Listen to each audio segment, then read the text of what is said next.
The Montana highway stretched endlessly under a canopy of stars, the kind of darkness that only exists miles from civilization, where the nearest streetlight is a memory and the only illumination comes from heaven itself. Jake Thompson gripped the steering wheel of his pickup truck, his calloused hands steady despite the exhaustion that weighed heavy on his shoulders. He'd been driving for 14 hours straight, returning from a cattle auction in Wyoming that had run far later than expected. Before we jump back in, tell us where you're tuning in from.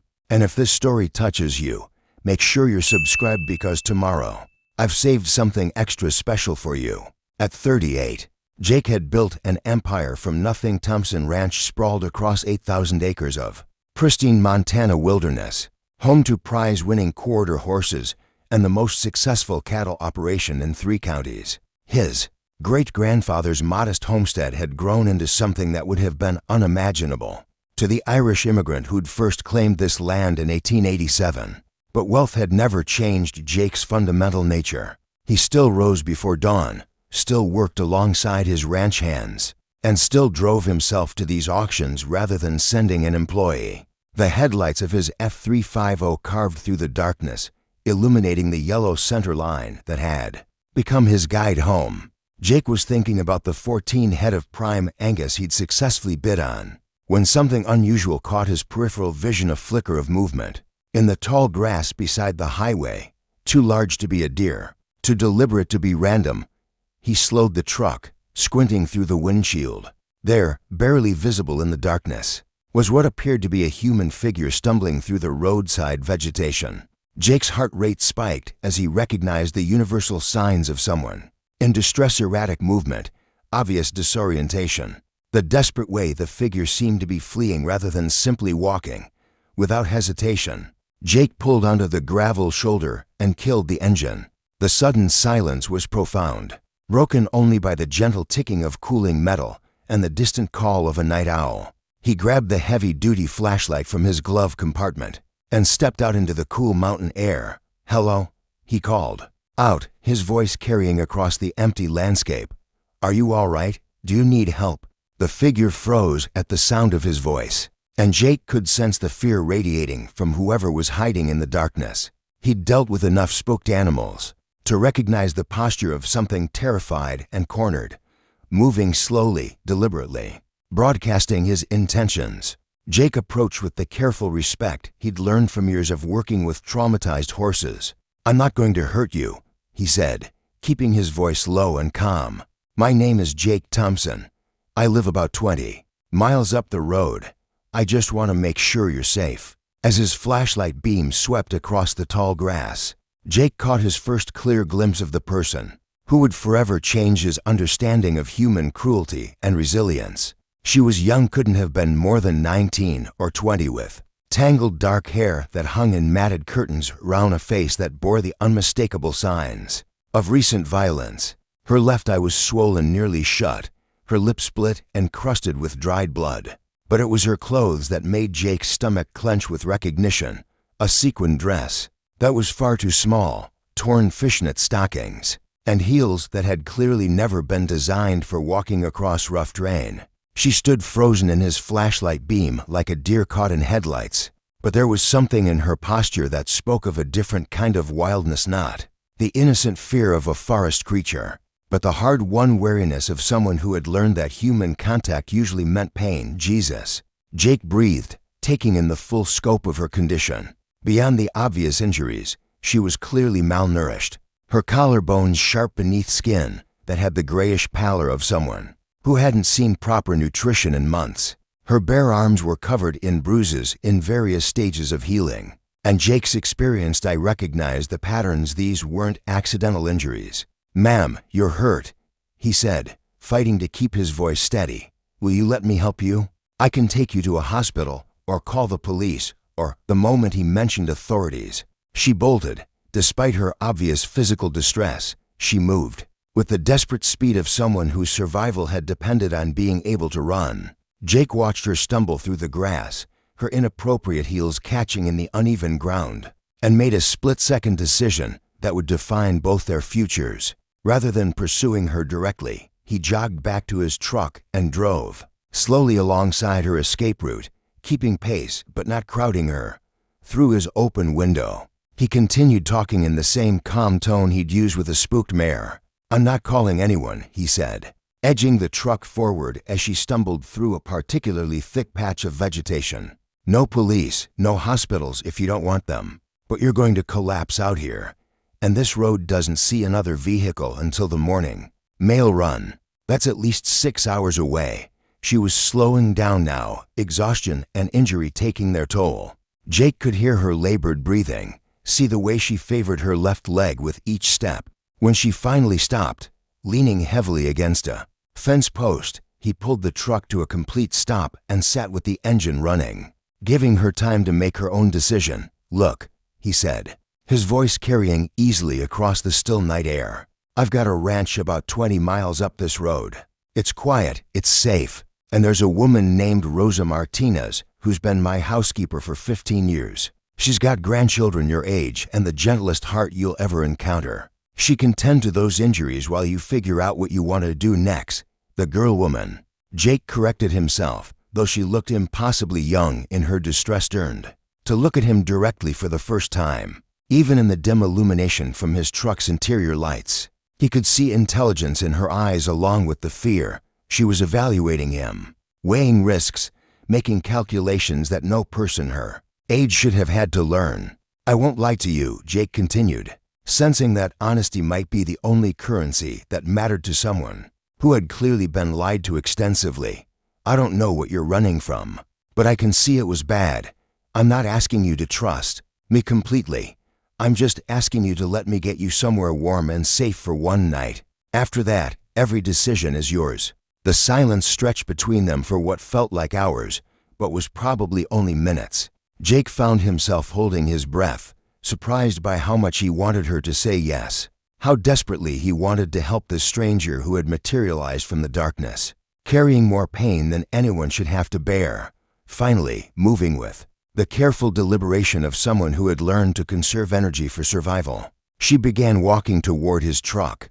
Jake stayed perfectly still as she approached, not wanting to do anything that might spook her back into flight. When she reached the passenger door, she paused with her hand on the handle. "No police," she said, and her voice was like sandpaper hoarse and damaged in a way that suggested extensive screaming or perhaps something worse. "No police." Jake agreed immediately. "And if you change your mind about that, the decision will be yours to make." She studied his face for another long moment, and Jake found himself submitting to the most thorough evaluation he'd ever undergone. Whatever she saw there must have passed some internal test, because she opened the door and carefully lowered herself into the passenger seat. The truck's interior lights revealed even more damage than Jake had initially seen. Her makeup, what remained of it, was smeared and streaked with tears and blood. There were finger-shaped bruises around her throat that made Jake's hands clench involuntarily on the steering wheel. But perhaps most heartbreaking of all was the way she positioned herself in the seat, pressed against the door, ready to bolt at the first sign of threat, her entire body language screaming that this brief moment of accepting help went against every survival instinct she had developed. "What's your name?" Jake asked gently as he put the truck in drive and began the journey toward Thompson Ranch. She was quiet for so long that he thought she might not answer. When she finally spoke, her voice was barely above a whisper. "Lily," she said, and something in her tone suggested it might not be her real name, but it was the only one she was willing to share. "Lily," Jake repeated, treating the name with the respect due to a gift freely given. "I'm Jake Thompson. The ranch we're heading to has been in my family for generations. It's about as far from civilization as you can get in this part of Montana, which means it's about as safe as anywhere can be." As they drove through the darkness, Jake found himself stealing glances at his unexpected passenger. Lily sat in absolute silence, staring out the windshield with the 1,000-yard stare he'd seen in combat veterans, the look of someone who had witnessed horrors that couldn't be unseen. Her hands rested in her lap, and Jake noticed they were shaking despite the truck's warm interior. The miles passed in contemplative quiet, broken only by the steady hum of the engine and the occasional rustle of Lily shifting in her seat. Jake had 1,000 questions. Where had she come from? Who had hurt her? How long had she been running? But He recognized that interrogation, however well-intentioned, would only add to her trauma. She would share what she wanted to share when she felt safe enough to do so. As they turned onto the private road that led to Thompson Ranch, marked by a wrought iron arch that bore the family name, Jake felt a familiar sense of homecoming. But tonight, that feeling was tinged with something else: a profound responsibility for the broken person sitting beside him and a growing determination to ensure that whatever had been done to her would never happen again. The ranch house came into view as they crested the final hill, its windows glowing warmly against the darkness. Rosa always left lights on when Jake was traveling, a maternal gesture that had comforted him through 15 years of late-night returns. Tonight, those lights seemed like beacons of safety, promising sanctuary for someone who desperately needed to believe that such places still existed in the world. "We're here," Jake said softly as he pulled into the circular drive in front of the sprawling log home that had been his sanctuary for more than a decade. "This is home." Lily looked up at the house, really looked at it for the first time since getting in the truck. Jake watched as she took in the covered porch with its comfortable rocking chairs, the flower boxes that Rosa tended with such care, the warm light spilling from windows that spoke of family and safety, and all the things that had been stolen from her life for just a moment. Her carefully constructed armor seemed to crack, and Jake caught a glimpse of the person she might have been before the world had taught her to be afraid of everything. Then the moment passed, and she was back to being Lily-guarded, wary, ready to run at the first sign of danger. But she was here, at Thompson Ranch, alive and breathing and safe, for the first time in God only knew how long. And Jake Thompson, millionaire rancher and gentle giant of a man, had just made an unspoken promise that would define the rest of both their lives, whatever it took. However long it required, he would help her find her way back to whoever she had been before the monsters got hold of her. The first chapter of Lily's rescue had begun in the darkness beside a Montana highway, but her true healing would start with the sunrise. That was still hours away. Preparing and narrating this story took us a lot of time, so if you are enjoying it, subscribe to our channel. It means a lot to us. Now back to the story. The front door of the Thompson Ranch house opened before Jake could even turn off the engine. Spilling warm yellow light across the wooden porch, Rosa Martinez appeared in the doorway, her silver hair wrapped in a colorful robe, her weathered face creased with concern. At 62, Rosa had raised 5 children of her own and helped countless others through various crises. But the sight that greeted her as Jake helped his passenger from the truck was unlike anything she'd encountered in her 15 years at the ranch. "Dios mío," Rosa whispered, crossing herself as she took in Lily's condition. The older woman's maternal instincts kicked in immediately, and she hurried down the porch steps with surprising agility for someone her age. "Rosa, this is Lily," Jake said quietly, his voice carrying the weight of unspoken understanding. "She needs our help." Rosa's experienced eyes cataloged the injuries, the inappropriate clothing, the way Lily held herself like someone expecting another blow. She had worked with abused women at her church for years and recognized the signs immediately. But rather than overwhelming the girl with questions or sympathy, Rosa simply nodded and extended her hand in invitation. "Come, Mija," she said in the gentle tone she reserved for wounded creatures. "Let's get you inside where it's warm." The interior of the Thompson Ranch house was a testament to for generations of successful ranching. High wooden beams supported a vaulted ceiling, while Native American artwork and family photographs covered walls painted in warm earth tones. A massive stone fireplace dominated the living room, with embers still glowing from the evening's fire. Everything about the space spoke of stability, permanence, and the kind of generational wealth that came from hard work rather than flashy display. Lily stood just inside the front door, her arms wrapped around herself as she took in her surroundings. Jake watched her carefully, noting how her eyes automatically identified exit routes, the back door visible through the kitchen, the large windows that could serve as escape routes if necessary. It was the behavior of someone who had learned to always have an escape plan.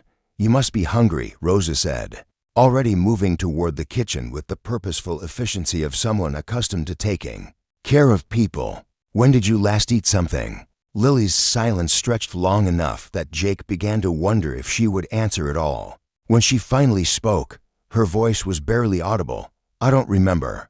The simple admission hung in the air like a physical weight. Rosa's face tightened with barely controlled anger, not at Lily, but at whoever had reduced this young woman to such a state that she couldn't remember her last meal. Without another word, Rosa began pulling ingredients from the refrigerator with the determined energy of someone declaring war on hunger and neglect.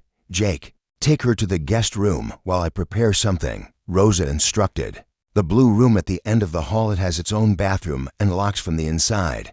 Jake nodded, understanding immediately why Rosa had chosen that particular room. The blue guest room was at the far end of the house, away from the main living areas, with multiple windows and, most importantly, privacy and security that would allow Lily to feel safe while she began to process whatever had happened to her. "If you'd like to clean up or rest, there's a room prepared for you," Jake offered, careful to frame it as an option rather than a directive. "Rosa will bring food whenever you're ready for it.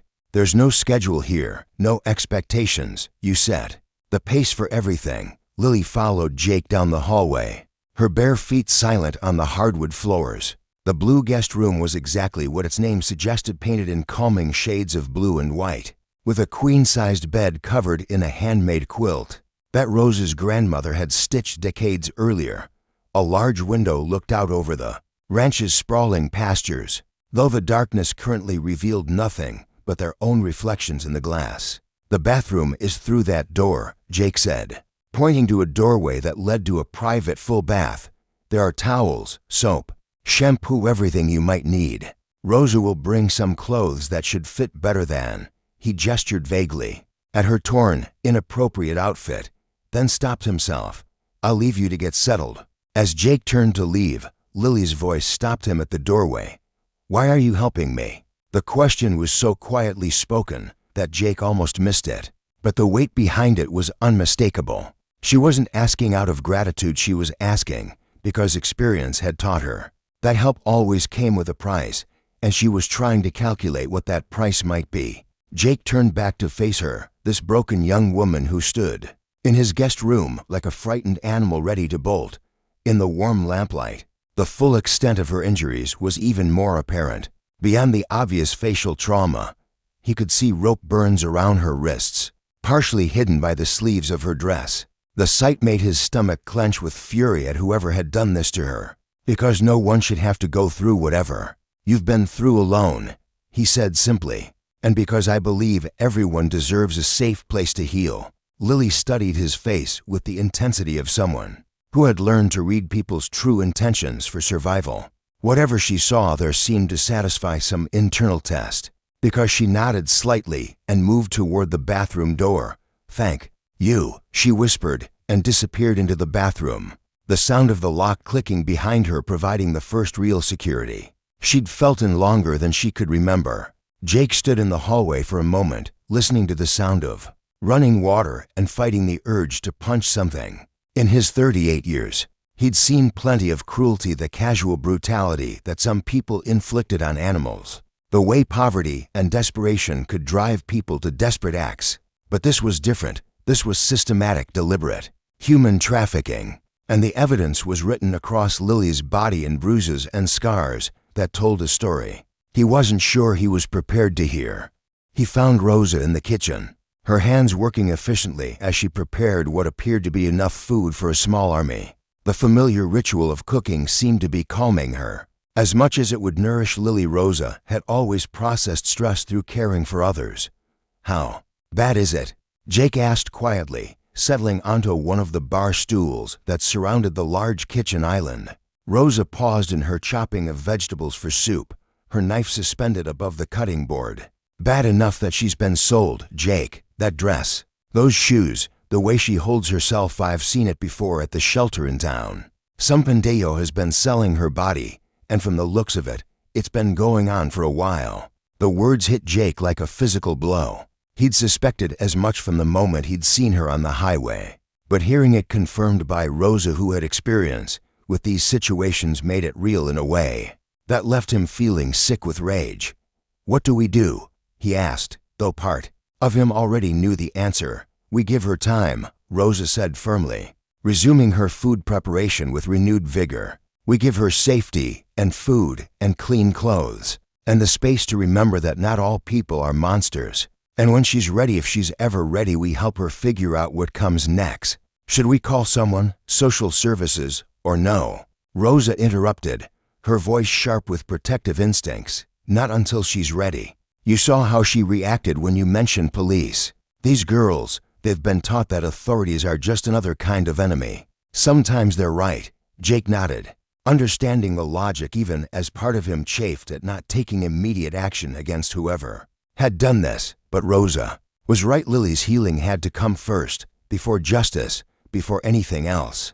The sound of the shower running upstairs was audible through the old house's pipes, and Jake found himself oddly comforted by it. At least she was cleaning away whatever horrors she'd endured. At least she was warm and safe for this moment. How long do you think she's been running? Jake asked, watching Rose arrange soup, fresh bread, and sliced fruit on a tray with the care usually reserved for fine dining.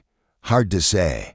Could be hours, could be days, but she's dehydrated and malnourished enough that it's been a while since she's had proper care. Rose's voice carried the authority of someone who had raised 5 children and recognized the signs of neglect instinctively. The shower stopped, and both Jake and Rosa found themselves listening for any sound from upstairs. After several minutes, Rosa picked up the food tray and headed for the hallway. I'll take this up to her, she said. You should get some sleep. Tomorrow's going to be a long day, and she'll need to see that this place operates on normal rhythms, that there's stability here. Jake wanted to argue, wanted to stand guard outside Lily's door to ensure nothing could hurt her while she slept.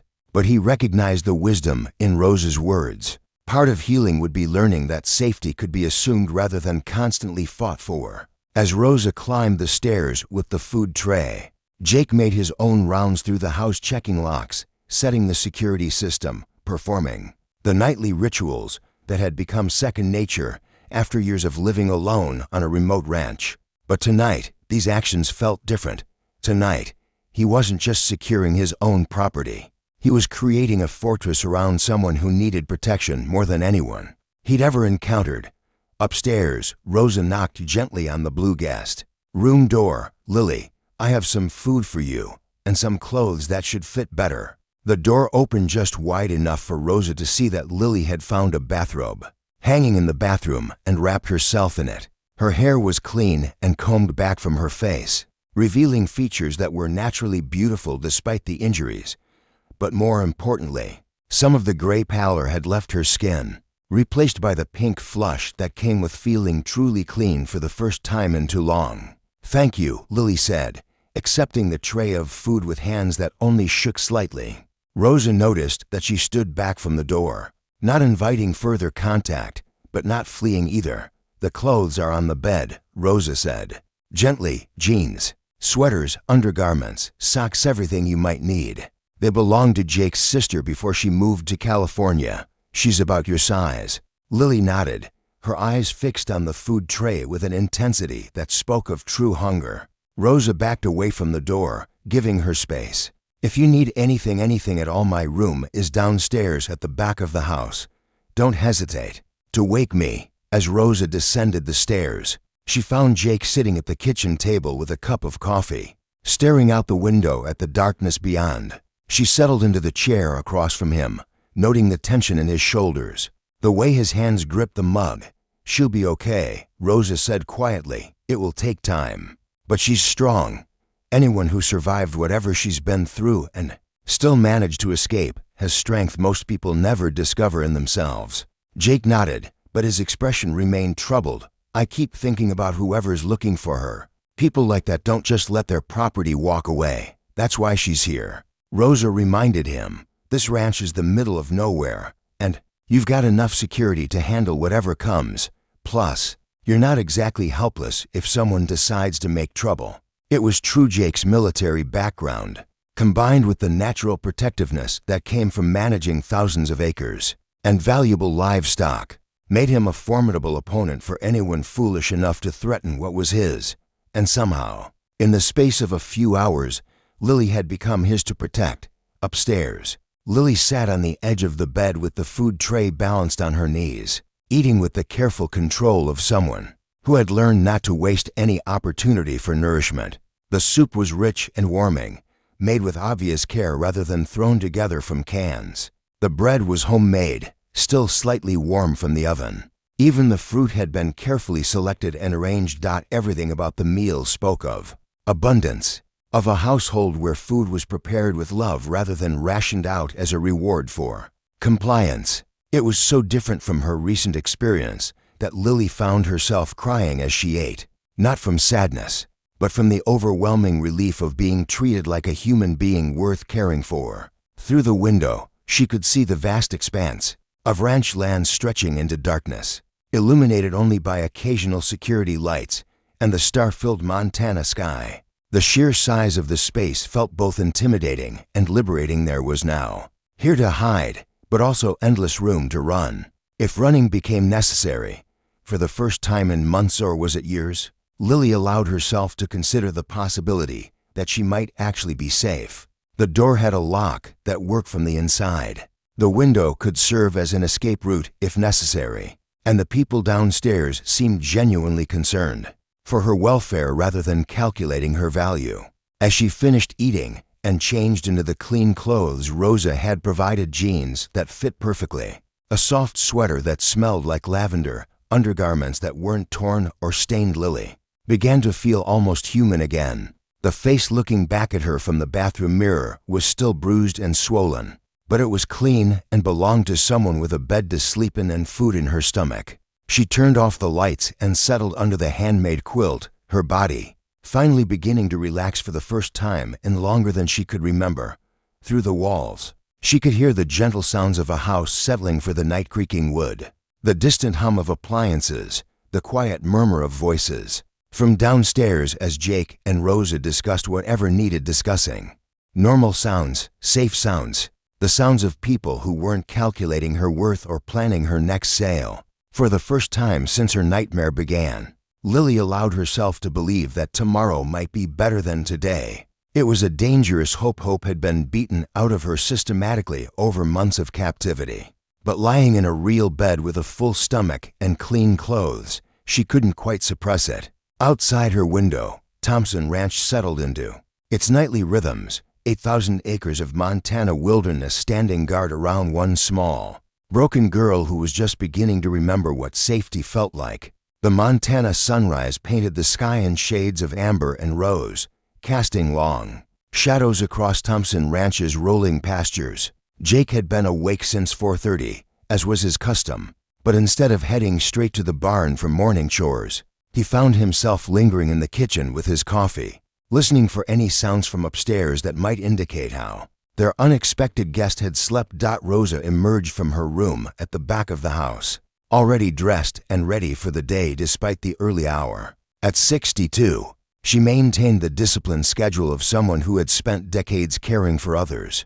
But this morning her movements carried an extra layer of purposeful quiet. "Any word from her?" Jake asked in a low voice, nodding toward the ceiling. "I checked on her around 3, Rosa replied, pouring herself coffee from the pot Jake had already prepared. She was awake, sitting by the window, but she didn't seem distressed. More like watchful, like she was keeping guard. Jake nodded, understanding immediately. In his military days, he'd known soldiers who couldn't sleep properly for months after returning from deployment, their nervous systems stuck in hypervigilant mode long after the immediate danger had passed. For someone like Lily, who had presumably been living under constant threat for an extended period, the concept of truly restful sleep would be foreign.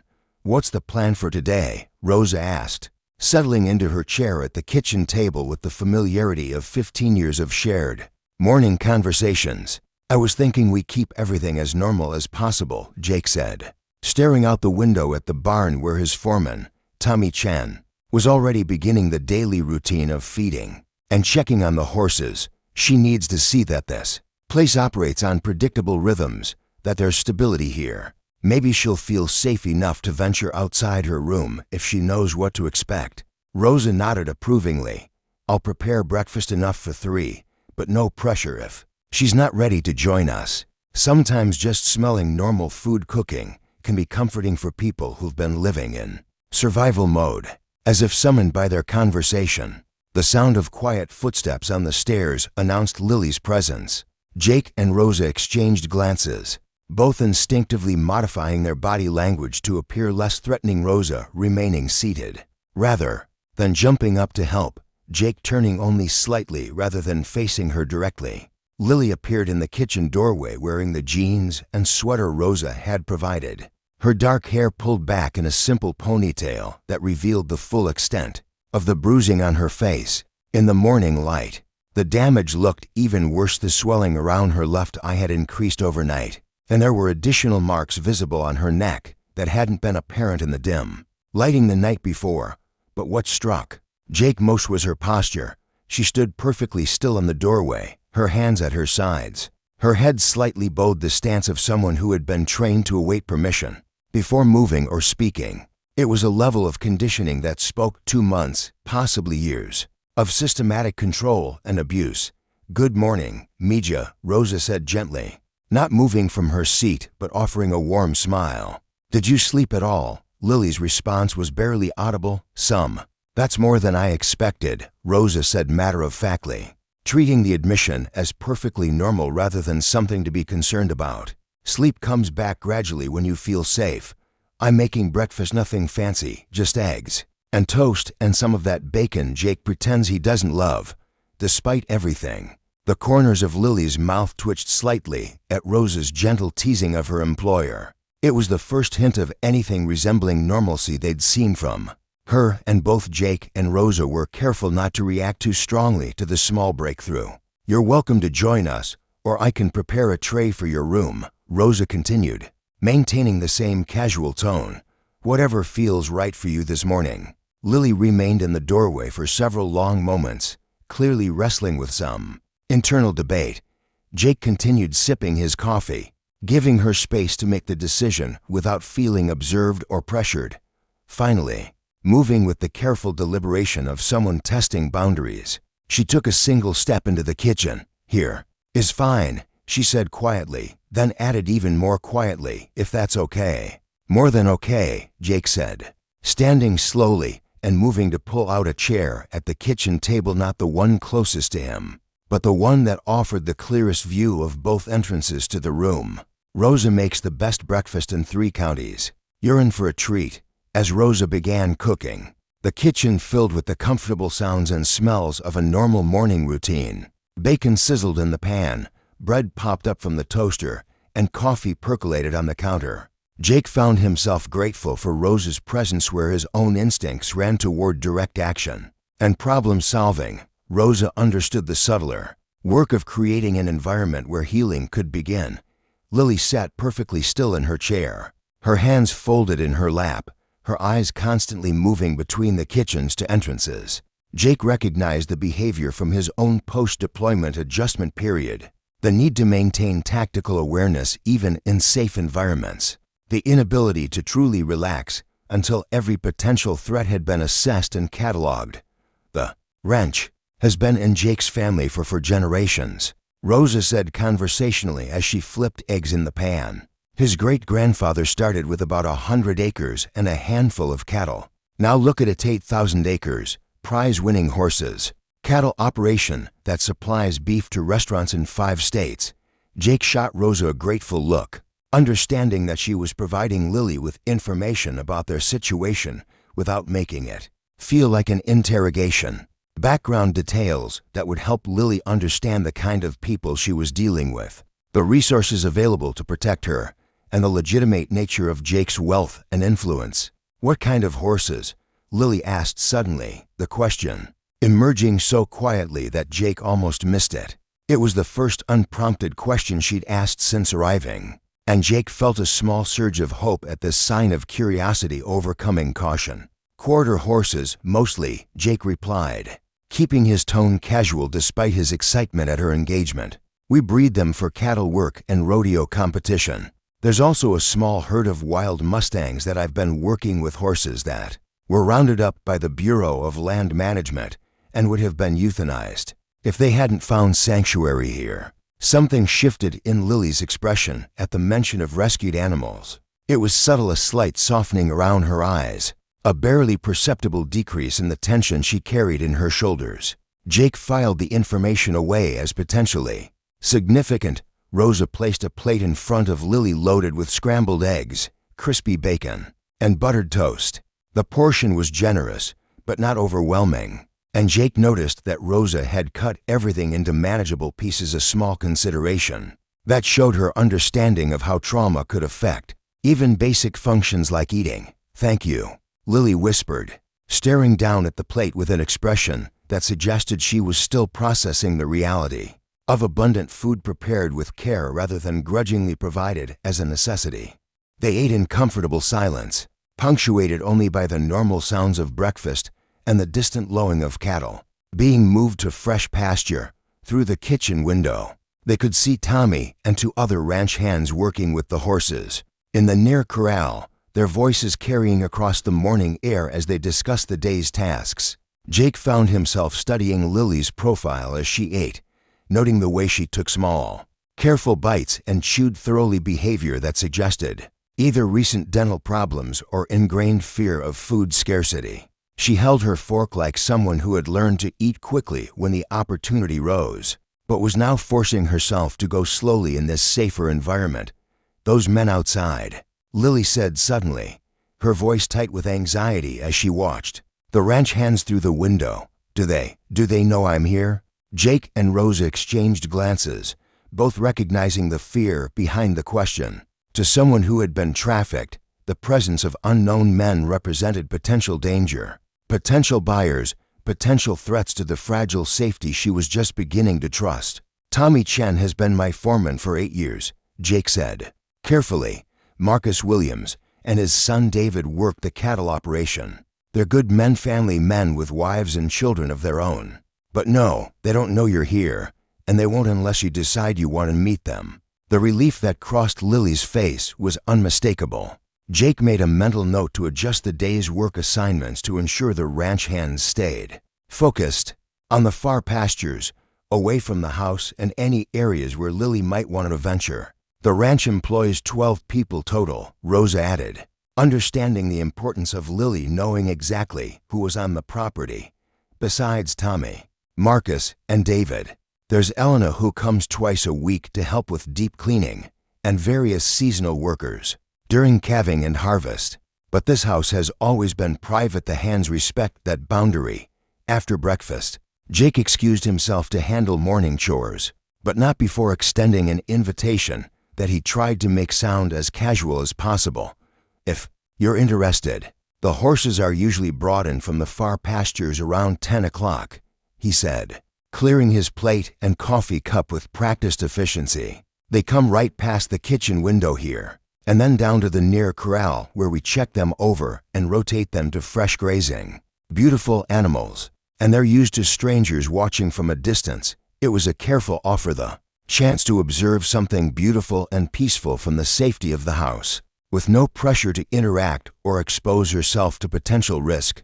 Jake had learned from working with traumatized Mustangs that sometimes healing began with simply watching other creatures who had also learned to be wary of human contact. After Jake left for his morning rounds, Rosa settled back into her chair with a fresh cup of coffee, making it clear that she was available for conversation, but not demanding it. Lily remained at the table, picking at the remains of her breakfast while staring out the window at the vast expanse of Montana landscape. "It's so big," Lily said finally, and there was something like wonder in her voice. I'd forgotten how big the world could be." Rosa felt her heart clench at the admission. How long had this girl been confined to small spaces, controlled environments, places where the horizon was measured in city blocks rather than mountain ranges? 8,000 acres, Rosa confirmed.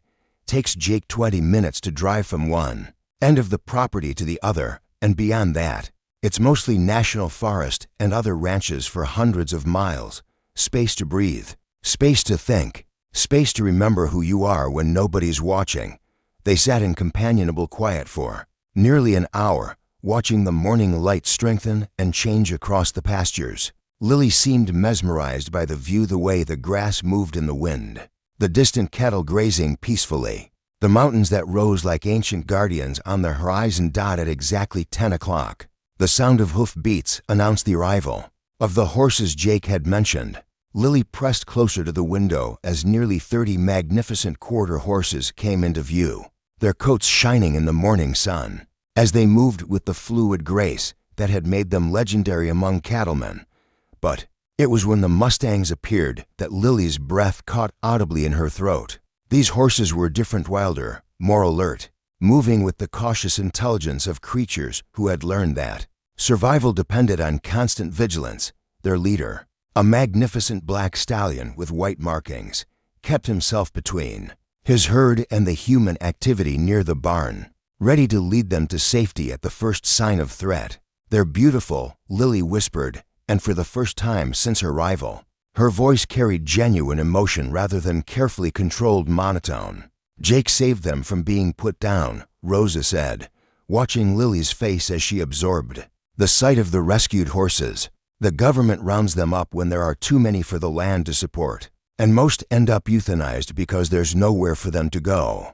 But Jake has permits to take in as many as he can manage. He says they remind him that wild things can learn to trust again, given time and patience." The parallel wasn't lost on Lily, and Rosa could see the wheels turning behind her eyes as she processed the connection between her own situation and that of the horses who had found sanctuary on Thompson Ranch.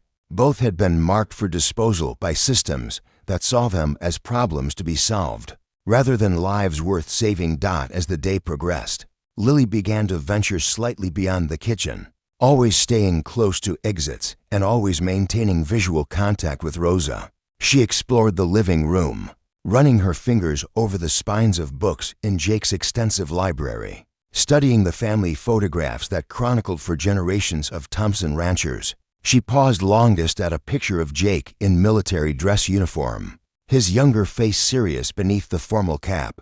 Rosa noticed her interest and provided context. "Without being asked, that was taken right before his deployment to Afghanistan," Rosa said. "He served to tours as a combat medic before coming home to take over the ranch when his father had his heart attack. Says he learned more about taking care of broken things in the army than he ever could have in civilian life." The information seemed to resonate with Lily, adding another layer to her understanding of the man who had rescued her from the highway. Jake wasn't just wealthy enough to help, he was someone who had chosen careers dedicated to healing and protecting others, someone whose impulse to rescue wasn't random kindness, but a fundamental part of his character. By evening, when Jake returned from his work in the far pastures, he found Lily curled up in the living room's large armchair with one of his books, a collection of nature photography featuring wild horses from around the world. She looked up when he entered, and for the first time, she didn't immediately tense at the sight of him. "Good book?" he asked, settling into the chair across from her with the careful distance he'd maintained since her arrival. "They look so free," Lily said, turning a page that featured Mustangs running across an open plain, their manes streaming in the wind, like nothing could ever catch them or control them.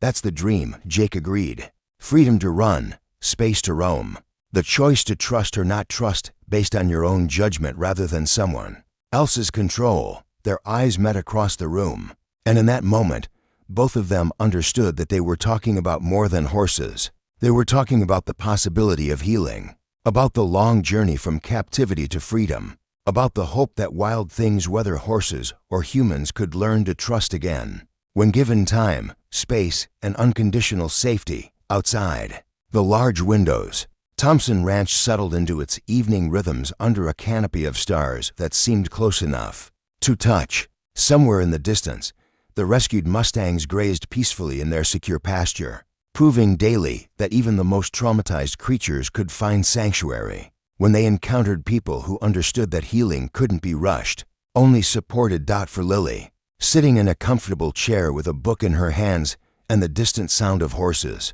moving peacefully through the night, it was the closest thing to normal she had experienced in longer than she dared to remember. And for the first time since her nightmare began, she allowed herself to believe that tomorrow might bring more of the same safety, kindness, and the radical concept that she might actually be worth saving. 3 weeks had passed since Jake found Lily on that dark Montana highway, and the transformation was subtle but undeniable. The severe swelling around her eye had faded to yellowing bruises. Her posture had straightened from the defensive crouch of those first days, and most significantly, she had begun to speak in complete sentences rather than whispered fragments. This morning, Jake noticed something unprecedented as he sipped his coffee and watched the sunrise. Lily was standing on the front porch, still wearing the oversized ranch coat Rosa had given her, but actually outside the house for the first time since her arrival. She stood perfectly still, her hands gripping the porch railing, breathing deeply of the crisp October air as if she were surfacing from underwater. "She's been out there for 20 minutes, Rosa said, joining Jake at the kitchen window with her own coffee cup, just breathing, just being. "I think she's starting to believe this place is real." Jake set down his pen, recognizing the weight behind her question. "The reality is that most are euthanized. There are roughly 50,000 wild horses in government holding facilities right now, and the system can't support them all. It's a complex problem. Too many horses for the available land. Not enough people willing or able to provide homes for animals that may never be fully domesticated." Lily absorbed this information quietly, her expression thoughtful rather than distressed. "But some can be saved, like Spirit and his family. Some can be saved," Jake confirmed. "When there are people willing to provide space and resources, when there's understanding that saving them doesn't require breaking them." The parallel wasn't lost on either of them. Like the Mustangs in government facilities, trafficking victims were often seen as problems to be managed rather than lives worth saving. The lucky few who found sanctuary did so because someone was willing to provide safety. Without demanding they become something different than what they were. "I want to help save them," Lily said, her voice growing stronger with each word. "The horses, I mean. I want to learn everything Dr. Blackhorse can teach me, and I want to help you rescue more of them. They deserve to run free, even if it's in a protected place." Jake felt something shift in his chest at her declaration, not just pride in her progress, but recognition that she was choosing to transform her own survival into purpose for others. It was the moment when a victim became an advocate, when someone who had been saved decided to dedicate herself to saving others. "We'll need to expand the facilities," Jake said, already calculating the logistics in his head. "More pasture, additional shelter, probably a dedicated veterinary clinic on the property. It's a significant undertaking, but possible," Lily asked, leaning forward with an intensity that reminded Jake of her first night here, when she had evaluated him with the careful attention of someone whose life depended on reading people accurately. "Possible," Jake confirmed. "If you're serious about this, we can make it happen. Thompson Ranch has the resources, and now it has someone with the gift to make those resources meaningful for the horses." That night, for the first time since her arrival, Lily didn't immediately retreat to her room after dinner. Instead, she remained in the living room with Jake and Rosa, discussing practical details of expanding the Mustang rescue operation. She asked detailed questions about facility design, funding sources, and regulatory requirements, demonstrating an analytical mind that trauma had temporarily obscured, but not destroyed. As Jake listened to her speak with growing confidence about future plans, he realized that something fundamental had shifted. Lily was no longer a victim seeking shelter. She was a survivor choosing her purpose. The broken young woman he had found beside the highway had begun the transformation into someone who would dedicate her life to ensuring that other broken creatures found the same sanctuary she had discovered at Thompson Ranch. Outside the living room windows, Spirit and his herd grazed peacefully in their moonlit pasture, living proof that wild things could learn to trust again when they encountered people who understood that healing required patience, respect, and the unwavering belief that every life was worth saving. The breakthrough had come not through dramatic revelation or therapeutic intervention, but through the simple recognition of kinship between survivors. Lily had found her voice not by speaking about her trauma, but by speaking for those who couldn't speak for themselves. In choosing to save the Mustangs, she was completing her own rescue, transforming from someone who needed saving into someone who could save others. Tomorrow would bring the first of many steps toward building something unprecedented, a sanctuary, where both human and horse survivors could heal together, guided by someone who understood what it meant to be hunted, captured, and ultimately freed through the patience and protection of those who believed in the possibility of healing. The call came on a Tuesday morning in early November, jarring Jake from his usual pre-dawn coffee routine. The number on his phone display showed a Denver area code, and something about the early hour made his stomach clench with apprehension. In his experience, calls before sunrise rarely brought good news. "Thompson Ranch," he answered, stepping onto the front porch to avoid waking Rosa and Lily. "Mr. Thompson, this is Detective Maria Santos with the Denver Police Department, Human Trafficking Task Force. I believe you may have information relevant to an ongoing investigation." Jake's blood ran cold. For 6 weeks, he had been waiting for this call while simultaneously hoping it would never come. The peaceful sanctuary they had built at the ranch felt suddenly fragile, threatened by the outside world that had never stopped looking for what it considered missing property. "What kind of information?" Jake asked carefully, his military training kicking in as he evaluated potential threats and responses. "We're investigating a trafficking ring that operated between Denver, Las Vegas, and Phoenix. 3 weeks ago, we raided a facility outside Denver and recovered evidence suggesting that several victims may have escaped the organization's control. We have reason to believe one of those victims may have sought refuge in your area."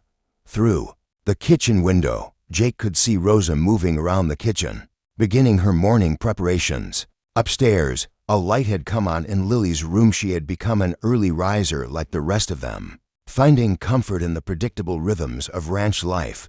"Detective Santos," Jake said slowly, "before we continue this conversation, I need to know whether you're looking to rescue someone or return them to a dangerous situation." The pause on the other end of the line was telling. "Mr. Thompson, we're not looking to prosecute victims. We're looking to dismantle the organization that victimized them. But we need their testimony to do that effectively. And if they're not ready to testify, if they're still healing from trauma and not prepared to face their abusers in court." Another pause. "We understand the challenges, Mr. Thompson. We work with victim advocates and trauma specialists. But I'll be honest with you, without victim testimony, cases like this fall apart. The perpetrators walk free and find new victims to exploit." Jake closed his eyes, feeling the weight of an impossible choice. Protecting Lily meant potentially allowing her traffickers to continue operating. Helping law enforcement meant potentially re-traumatizing someone who had just begun to heal. "I need to discuss this with some people," Jake said finally. "Can you give me 48 hours, Mr. Thompson? If you're harboring a witness to federal crimes—" "I'm not harboring anyone," Jake interrupted, his voice carrying the steel that had made him an effective military leader. "But if someone has sought sanctuary on my property, I'm not going to make decisions about their safety without their input." 48 hours. "Detective, then we'll talk." After ending the call, Jake stood on the porch watching the sunrise paint the mountains in shades of gold and pink. The beauty of the scene felt surreal against the backdrop of the conversation he'd just had. Somewhere out there, dangerous people were looking for Lily, and eventually they would trace her path to Thompson Ranch. "Everything all right?" Rose's voice came from behind him as she joined him on the porch with 2 cups of coffee. Jake accepted the coffee gratefully, using the warmth to ground himself in the present moment. "Law enforcement called. They want to talk to Lily about testifying against her traffickers." Rose's face went through a series of expressions: fear, anger, and finally, resignation. "She's not ready for that. She's just starting to believe she's safe, just beginning to think about a future, throwing her back into that world, even as a witness." "I know," Jake said quietly, "but Detective Santos made a good point. Without victim testimony, these cases fall apart. The traffickers stay in business and find new victims." They were interrupted by the sound of the front door opening. Lily emerged onto the porch wearing jeans, boots, and one of Jake's old ranch jackets that had become her preferred outerwear. Her hair was pulled back in a practical ponytail, and she carried the veterinary manual Dr. Blackhorse had given her. "Good morning," she said, settling into one of the rocking chairs with the easy familiarity that had developed over weeks of shared morning routines. "Dr. Blackhorse is coming today to start my training, right?" Jake and Rosa exchanged glances, both recognizing that the peaceful morning routine was about to be shattered by difficult realities. But before either could speak, Lily's expression changed, reading the tension between them with the hypervigilance that trauma survivors never fully lost. "What's wrong?" she asked, her body already tensing for flight or fight. "Who was on the phone?" Jake made a decision in that moment's honesty, complete and immediate. Rather than trying to protect her from information she deserved to have. "Denver Police Department, Human Trafficking Task Force. They're investigating the organization that. They're investigating your situation." "No," Rosa interrupted gently but firmly. "Let her have this moment. She's choosing to be outside, choosing to breathe free air, choosing to trust that she's safe enough to be vulnerable in open space. Those are her choices to make." Their conversation was interrupted by the sound of hoof beats approaching from the eastern pasture. Tommy Chen bringing in the Mustang herd for their weekly health check. Jake watched through the window as Lily's head turned toward the sound, her body tensing slightly, but not fleeing. Instead, she remained at the porch railing, watching as the wild horses appeared over the ridge like something from a Western painting.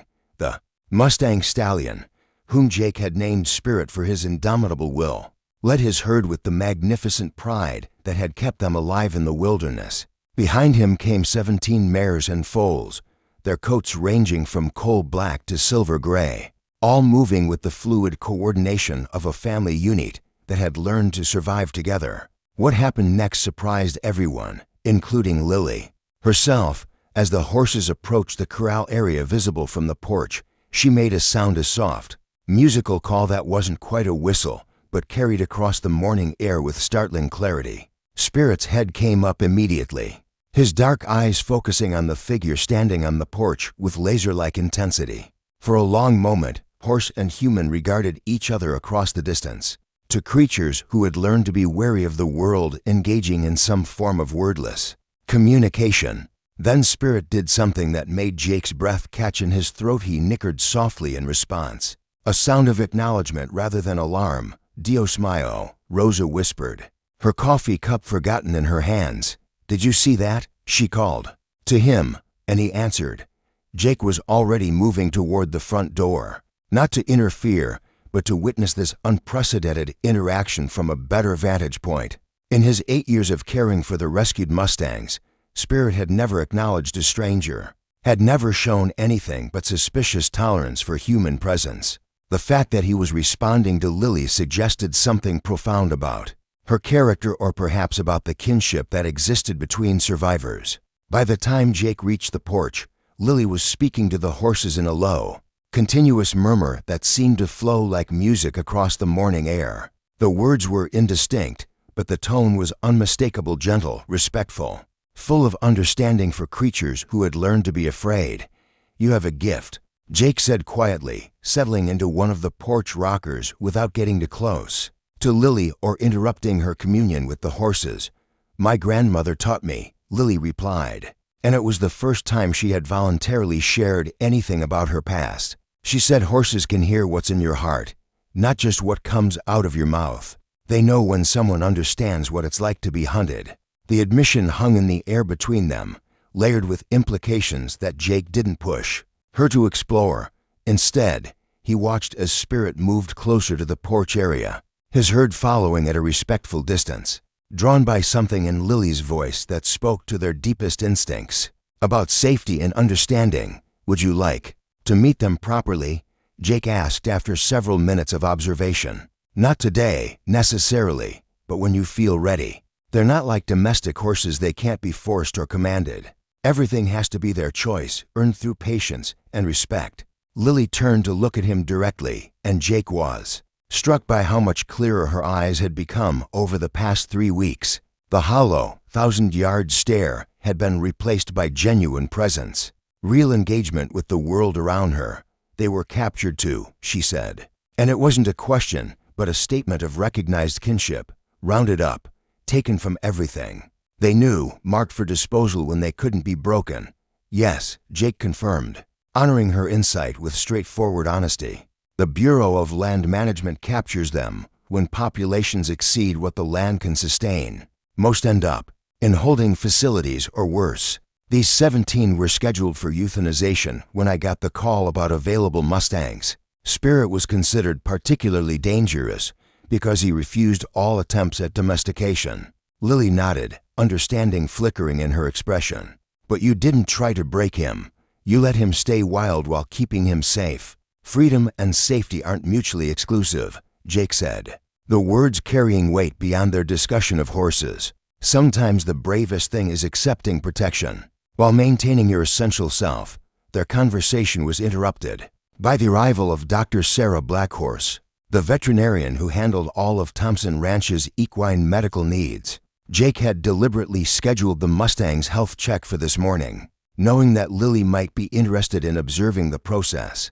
From a distance, Dr. Blackhorse was a member of the Crownat, Ian whose approach to animal care blended modern veterinary science with traditional understanding of horse behavior. She was one of the few people Spirit tolerated during medical examinations, largely because she moved with the same patient respect that Jake had learned to employ with traumatized creatures. Morning, Jake, Dr. Blackhorse called as she unloaded her mobile veterinary unit. How's our challenging stallion today? Responsive, Jake replied, glancing meaningfully toward Lily. We might have a new horse whisperer on the ranch. Dr. Blackhorse followed his gaze to where Lily stood at the porch railing, still making those soft, musical sounds that seemed to keep the Mustang herd calm and attentive. The veterinarian's eyebrows rose in surprise as she noted Spirit's relaxed posture and the way he continued to focus on the young woman rather than preparing for flight.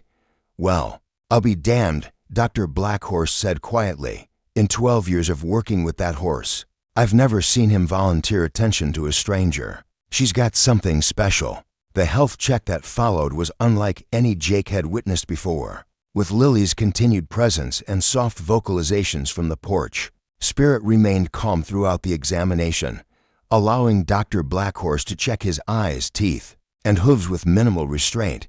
The mares followed his lead, and what normally took 3 hours of careful maneuvering was completed in half the time. I don't suppose your friend would be interested in learning some basic equine care? Dr. Blackhorse asked as she packed up her equipment. I could use an assistant who has that kind of natural communication ability, and it might be good therapy for someone who's clearly been through trauma.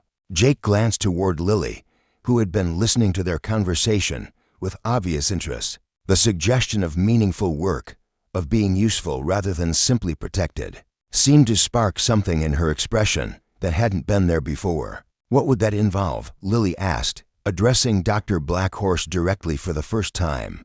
Basic care techniques, the veterinarian replied, her tone professional but warm.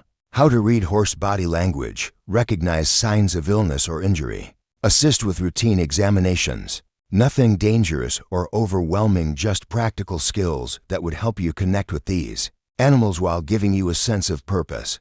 It was the first time anyone had offered Lily a role beyond that of victim recovering from trauma, the opportunity to be useful, to learn skills, to contribute rather than simply receive care represented a fundamental shift in her healing journey. I'd like that, Lily said, and her voice carried a strength that Jake hadn't heard before. When can we start? Dr. Blackhorse smiled, recognizing the significance of the moment. How about next week? I'll bring some basic equipment, and we can start with simple observation exercises.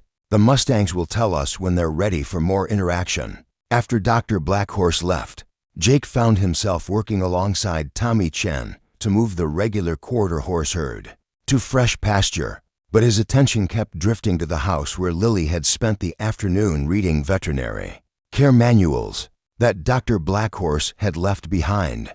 Rosa reported that she had been taking detailed notes, asking intelligent questions about horse anatomy and behavior. She's coming back to life, Rosa observed as they prepared dinner that evening. Not just surviving anymore, but thinking about the future, about what she might want to do with herself. It's beautiful to watch, Jake agreed, though he was also aware of the challenges that lay ahead.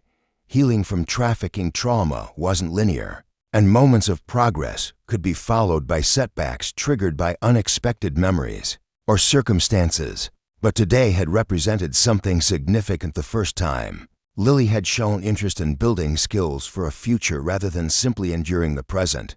That evening, as had become their routine, Jake and Lily sat in the living room after dinner, he with ranch paperwork, she with one of the veterinary texts Dr. Blackhorse had provided. The comfortable silence between them had evolved from the careful distance of those first days into something approaching genuine companionship.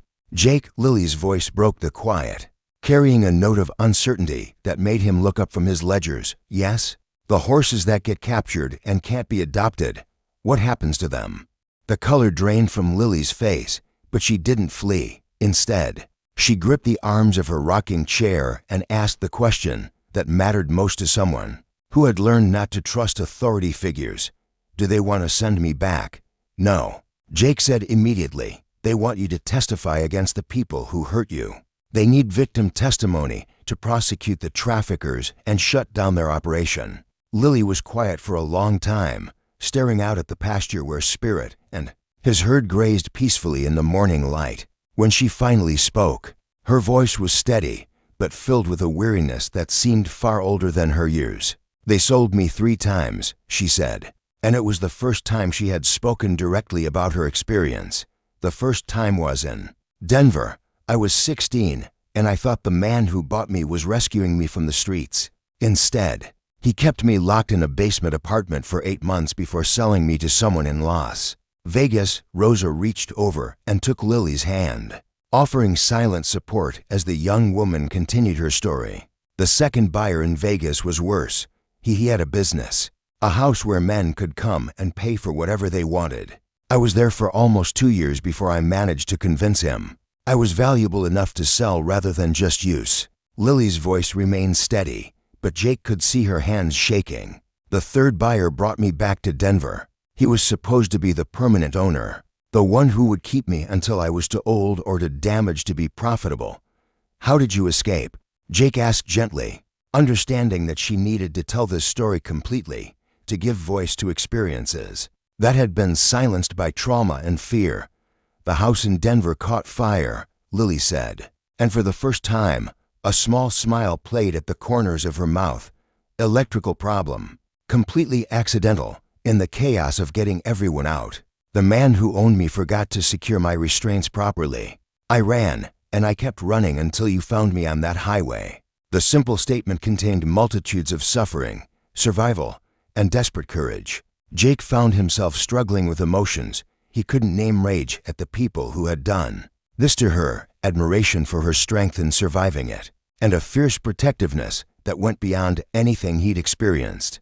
They're looking for you, he said, because she deserved to know the full truth. Not just law enforcement, but the people who consider you their property. Detective Santos says the trafficking organization is still operational, still looking for their escaped assets, instead of the fear Jake expected. Lily's expression hardened into something resembling determination.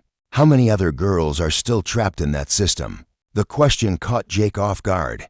He had expected her to focus on her own safety, her own trauma. Instead, she was thinking about others who were still suffering what she had endured. According to the detective, they estimate the organization was responsible for trafficking dozens of victims. Over the past 5 years, most are still unaccounted for. Lily stood up from her rocking chair and walked to the porch railing, looking out at the vast expanse of Thompson Ranch that had become her sanctuary. When she turned back to face Jake and Rosa, her expression carried a resolve that reminded Jake of his most determined soldiers. I'll testify, she said, but I have conditions. What kind of conditions? Jake asked, already preparing to fight. Law enforcement for whatever protections Lily might need. I want guarantees about my safety during and after the trial. I want to know that other victims will receive the same kind of sanctuary I found here, not just processed through the system and abandoned. And I want to complete Dr. Blackhorse's training first. I want to have skills, a purpose, something to build my life around when this is over. Rosa squeezed Lily's hand tighter. "Mija, you don't have to do this. You've suffered enough. Let someone else fight these battles." "There isn't someone else," Lily replied firmly. "Most of the other victims are either still trapped, too traumatized to function, or dead. I'm probably the only one capable of providing coherent testimony about the organization's operations. If I don't speak for them, who will?" Jake felt something shift in his understanding of the young woman who had become like family over the past 6 weeks.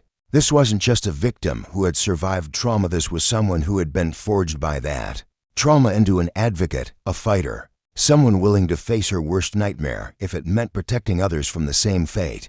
"The trial will mean going back to Denver," Jake said, testing her resolve. "Being in the same room as the people who hurt you. Having defense attorneys try to discredit your testimony and make you relive every detail of what happened."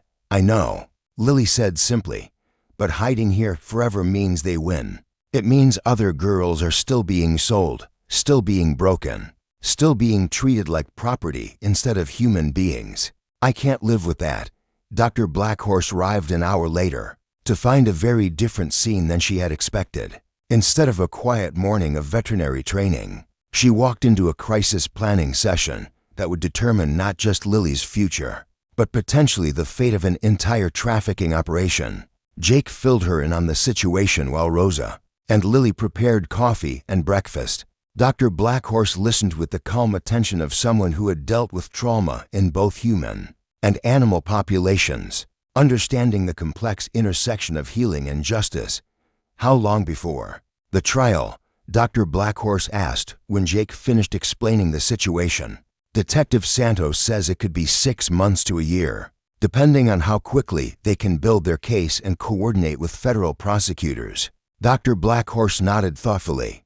"That's enough time to complete basic veterinary training and establish some concrete skills. If Lily is determined to testify, she should go into that courtroom as someone with purpose and plans for the future, not just as a victim reliving her past." It was exactly what Jake had been thinking, but hearing it from Dr. Blackhorse gave weight to the idea.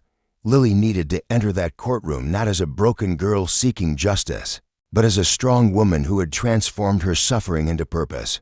"There's something else," Lily said, rejoining their conversation with a coffee cup in her hands and determination in her voice. "I want to start a program here at the ranch. A place where other trafficking survivors can come to heal, like I did, but using horses, like Spirit and his herd, to help them remember what freedom feels like." The idea was audacious, ambitious, and exactly the kind of transformative thinking that turned victims into advocates.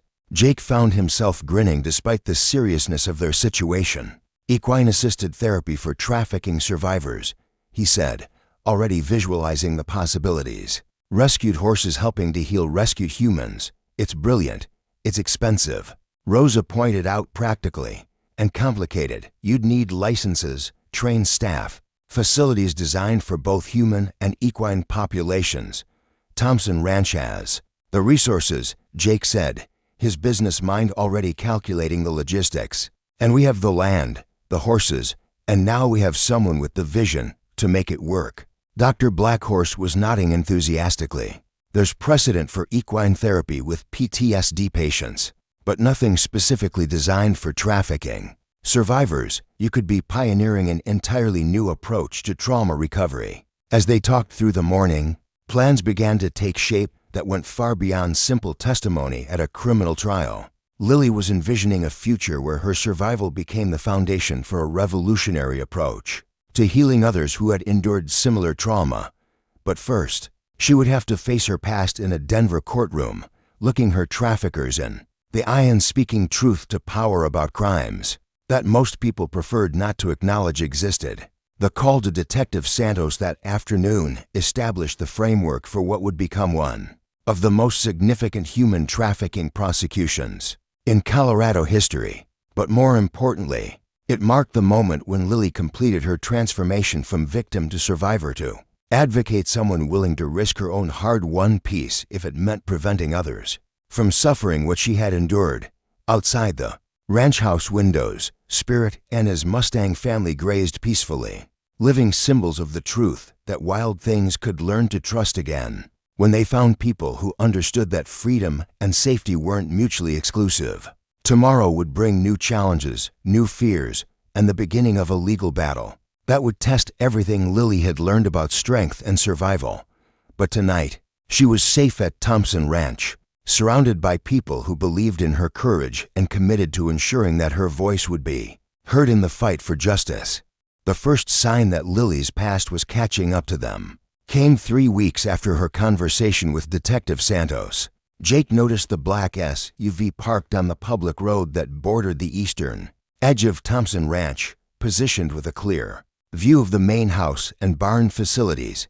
It had been there for 2 days, occupied by men who changed shifts every 8 hours with military precision. Jake didn't panic. 20 years of military service and 8 years of running a high-value ranch operation had taught him to assess threats methodically before responding. But he also didn't ignore the surveillance. These weren't law enforcement officers. Their positioning was too obvious, their equipment too civilian, and their interest too focused on the ranch buildings rather than general area monitoring. "Rosa," Jake said quietly as he poured his morning coffee, "I need you to keep Lily inside today. No trips to the barn, no porch time, no outdoor activities of any kind." Rosa's face tightened with understanding. "How serious is it?" "Serious enough that I'm calling Tommy and Marcuson from the far pastures. I want all our people close to the main buildings until we figure out what these visitors want." The conversation was interrupted by Lily's arrival in the kitchen, already dressed in her work clothes and carrying the veterinary kit Dr. Blackhorse had given her for practicing basic horse care techniques. Her morning routine had become centered around hands-on training with the Mustang herd, and she looked forward to these sessions with an enthusiasm that spoke to genuine healing. "Morning, everyone," Lily said cheerfully, then stopped as she noticed the tension between Jake and Rosa. "What's wrong?" Jake made a split-second decision to trust her with the truth, rather than trying to protect her from reality. Over the past 2 months, Lily had consistently proven that she handled direct information better than uncertainty or half-truths. "We have uninvited guests watching the ranch," Jake said matter-of-factly. "Could be nothing, could be something. Until we know which, I'd prefer you stay close to the house." Instead of the fear Jake expected, Lily's expression hardened into the same determined resolve she'd shown when deciding to testify. She moved to the kitchen window and carefully observed the distant road, her posture alert but not panicked.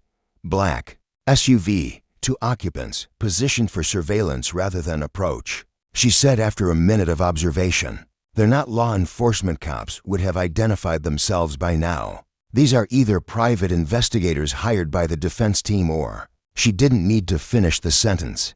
Everyone in the kitchen understood that or met representatives of the trafficking organization itself, people who viewed Lily as escaped property to be recovered rather than a human being to be protected. "I should call Detective Santos," Jake said, already reaching for his phone. "Wait," Lily said, her voice carrying a new authority that had been developing over weeks of making decisions about her own recovery. "Let me think about this differently." She moved away from the window and settled at the kitchen table, her expression thoughtful rather than fearful. Jake and Rosa joined her, recognizing that she was processing the situation through hard-won survival instincts rather than panic. "If these are people from the organization, they can't make a move against me without confirming I'm here," Lily said slowly. "Right now, they're fishing, watching to see if I appear, trying to verify Detective Santos' suspicions that I ended up in this area. So we keep you hidden until they give up and leave," Rosa said, but Lily was already shaking her head. "That just delays the problem. They'll keep looking, keep sending people, keep making this ranch unsafe for everyone who lives and works here.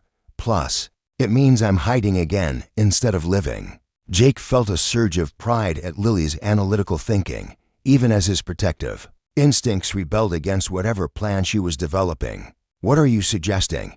"I'm suggesting we control the situation instead of letting it control us," Lily said, her voice growing stronger with conviction. "These people have power over me only as long as I'm afraid of them. Maybe it's time to stop being afraid." The conversation was interrupted by a knock on the front door, not the gentle tap of a friend, or the authoritative bang of law enforcement, but the measured knock of someone conducting business. All three of them froze, understanding that the surveillance phase had just escalated to direct contact. Jake moved to answer the door, but Lily stood up first. "Let me see who it is," she said quietly. "I need to know what we're dealing with." From the living room window, Lily observed the two men standing on the front porch. One was tall and thin with the kind of expensive suit that suggested legitimate business credentials. The other was shorter, broader, with the alert posture of someone accustomed to violence. Neither looked like law enforcement, but both carried themselves with the confidence of people accustomed to getting what they wanted. "Private investigators," Lily said, returning to the kitchen. "Hired by someone with enough money to afford the expensive kind. The thin one does the talking. The broad one handles problems." Jake's phone buzzed with an incoming call from Detective Santos, and he answered immediately. "Thompson Ranch. Jake, this is Maria Santos. We've had reports of suspicious activity in your area. Black SUV. Occupants conducting surveillance on your property. Are you and your people safe so far?" Jake replied, glancing toward the front door where the knocking had resumed. "We have visitors on the front porch right now who look like they want to discuss business. Do not engage with them," Detective Santos said urgently. "We're sending units to your location, but it will take 40 minutes for them to reach you. Can you maintain security until then?" Jake looked at Lily, who was listening to his side of the conversation with the intense focus she brought to all situations that might affect her safety. "Detective, what's the legal situation if private investigators are asking questions about a witness in an ongoing federal case?" "They have the right to conduct interviews if the witness consents," Santos replied. "But you have the right to refuse access to your property and to require they make appointments through official channels." The knocking stopped, replaced by the sound of footsteps moving around the porch perimeter. Jake's military training kicked in as he recognized a reconnaissance pattern.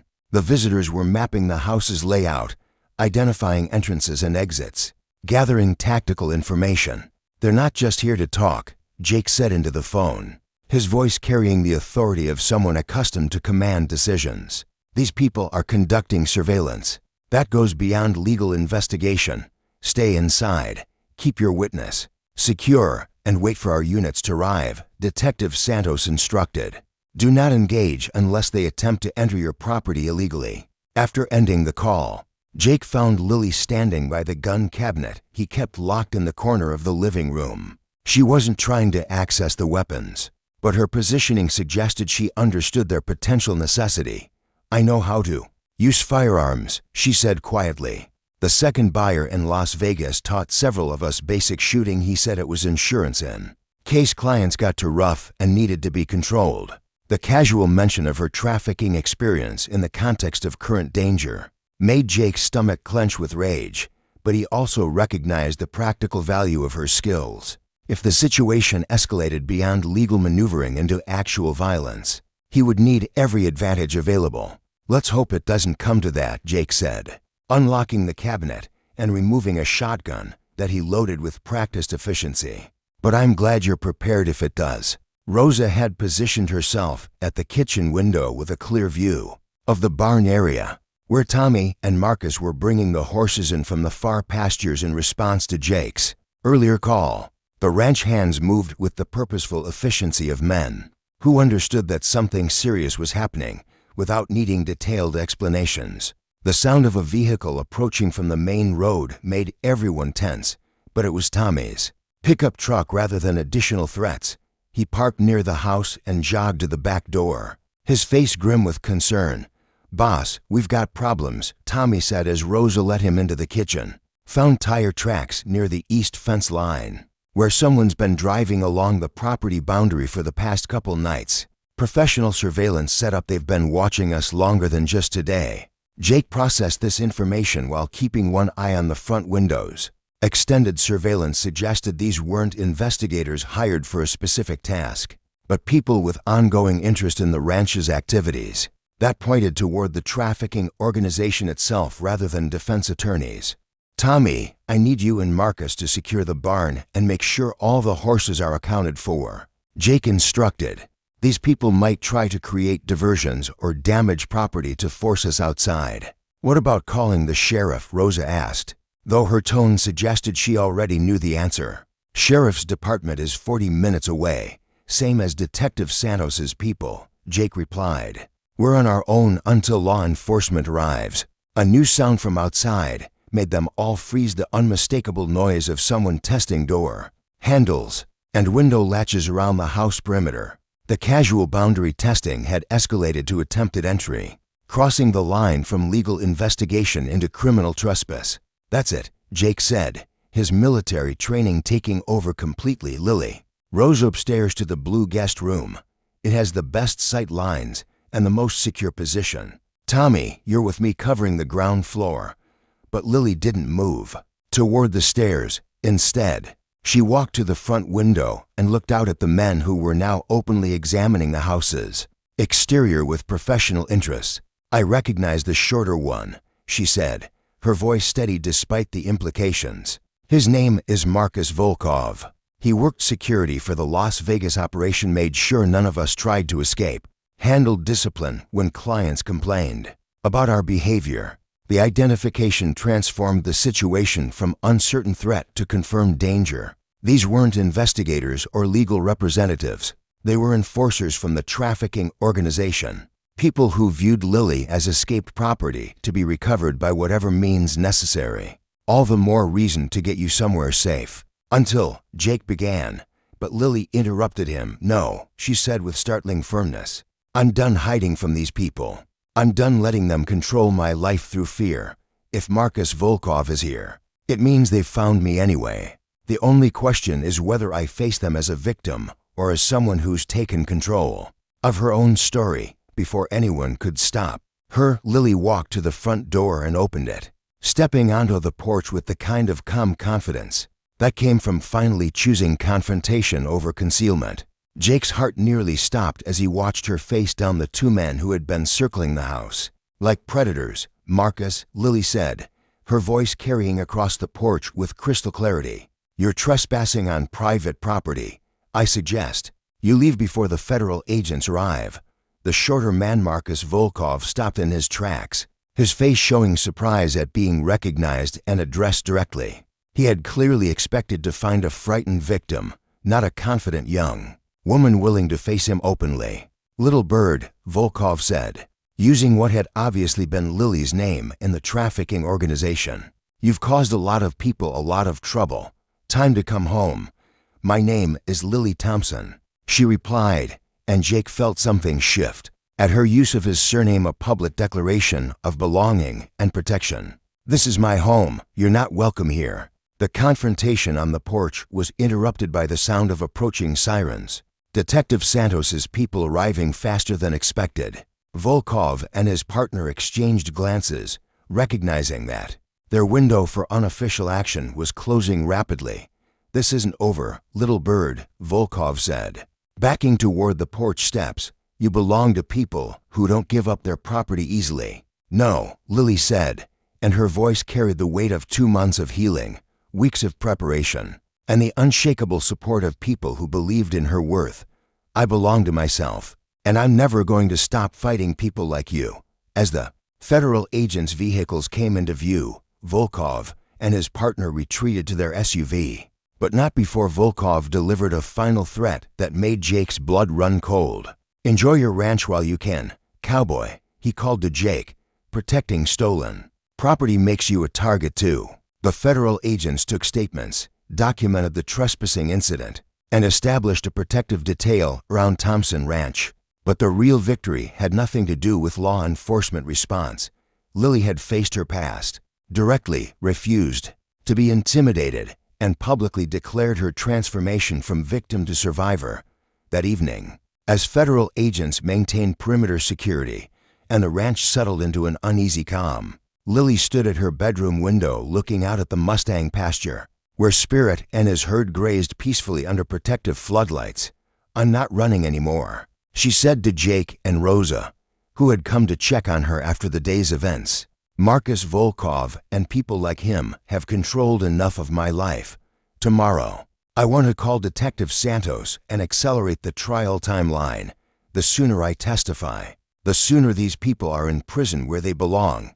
Jake nodded, understanding that today's confrontation had been a turning point in Lily's recovery, the moment when she stopped being afraid of her past and started using it as fuel for ensuring justice. Outside the window, Spirit lifted his head from grazing and looked toward the house, as if sensing that his human counterpart had completed another stage of her journey. From captivity to freedom. The reconnection with her past had been terrifying and dangerous, but it had also been necessary. Lily could never be fully free until she faced the people who had tried to break her and proved to herself that they no longer had power over her life. Today, she had done exactly that, transforming from someone who needed protection into someone ready to protect others. 6 months later, the Thompson Ranch had transformed into something unprecedented, a working cattle and horse operation that also served as a revolutionary sanctuary for trafficking survivors. The main house remained unchanged, but new buildings dotted the property, a purpose-built therapy facility designed by architects who specialized in trauma-informed spaces, expanded stables that could accommodate both wild Mustangs and the gentle horses selected specifically for therapeutic work, and comfortable cabins where survivors could stay during their healing journey. Lily stood in the center of the main therapy arena, watching as Carmen Rodriguez, a 19-year-old survivor rescued from a trafficking ring in Phoenix, took her first tentative steps toward a paint mare named Grace. Carmen had been at the ranch for 3 weeks and hadn't spoken more than a handful of words since her arrival, but her body language around the horses suggested a connection that went deeper than verbal communication. "Let her set the pace," Lily said softly to Dr. Blackhorse, who was documenting the session for their ongoing research into equine-assisted therapy for trafficking survivors. "Grace will tell her when she's ready for more contact." The transformation in Lily herself was remarkable. Gone was the frightened young woman who had stumbled out of the darkness 6 months earlier. In her place stood a confident advocate who had testified against her traffickers with devastating effectiveness, leading to convictions that put 7 members of the organization behind bars for life. But more importantly, she had discovered a calling that gave meaning to her survival. The trial had been brutal, 3 weeks of reliving her worst experiences, while defense attorneys tried to discredit her testimony and paint her as a willing participant in her own exploitation. But Lily had faced each day with the quiet strength that had been forged in the fires of her trauma and refined through months of healing at Thompson Ranch. The jury deliberated for only 4 hours. Jake said, joining Lily at the arena's observation rail. He had attended every day of the trial, sitting in the gallery behind the prosecution table as a silent reminder that Lily had people who believed in her and supported her courage. "It felt longer," Lily replied, her attention still focused on Carmen's interaction with Grace, "but worth every minute when I saw Marcus Volkov's face as they read the guilty verdict on all counts." The convictions had made national news, the first major prosecution to successfully use equine therapy as part of victim rehabilitation, and the first case where a trafficking survivor had transitioned directly from victim to advocate. Within the same legal proceeding, law enforcement agencies across the country were now studying the Thompson Ranch model as a potential framework for victim services. "Carmen's making progress," Dr. Blackhorse observed, noting how the young woman had moved close enough to Grace that she could have touched the mare's neck if she chose to. "She's been watching you work with Spirit for days, learning how to approach without demanding." It was true. Carmen had been observing Lily's interactions with the Mustang stallion with the intensity of someone studying a foreign language. Spirit had become Lily's unofficial co-therapist, demonstrating daily that trust could be rebuilt between human and animal, even after trauma had taught both to be wary of contact. The sound of vehicles approaching on the main drive interrupted their session. Jake recognized the convoy immediately: 3 black SUVs and a van, all bearing government plates. This was the delegation from the Department of Justice and Health and Human Services that had come to conduct a formal evaluation of the ranch's therapeutic programs. "Showtime," Lily said with a slight smile. But Jake could hear the tension underneath her casual tone. This evaluation would determine whether the Thompson Ranch model received federal funding to expand to other locations, or whether it remained a single privately funded operation. "You've got this," Jake said, and he meant it completely. Over the past months, he had watched Lily develop into a natural leader whose combination of lived experience and therapeutic training made her uniquely qualified to help other survivors heal. The delegation was led by Dr. Catherine Mills, a renowned trauma specialist from Johns Hopkins, who had initially been skeptical of using equine therapy for trafficking survivors. Behind her walked representatives from various federal agencies, researchers from 3 universities, and a congressional aide whose presence suggested political interest in the program's potential. "Dr. Mills," Lily said, extending her hand in greeting as the group approached the arena. "Welcome to Thompson Ranch. I'm Lily Thompson, director of the Equine-Assisted Recovery Program." Jake felt a surge of pride at Lily's confident introduction. The title was new, formalized just last month, when the program received its official nonprofit status, but she wore the responsibility with natural authority. "Ms. Thompson," Dr. Mills replied, her handshake firm and her evaluation clearly beginning immediately. "I'll admit I was skeptical when I first read your proposal.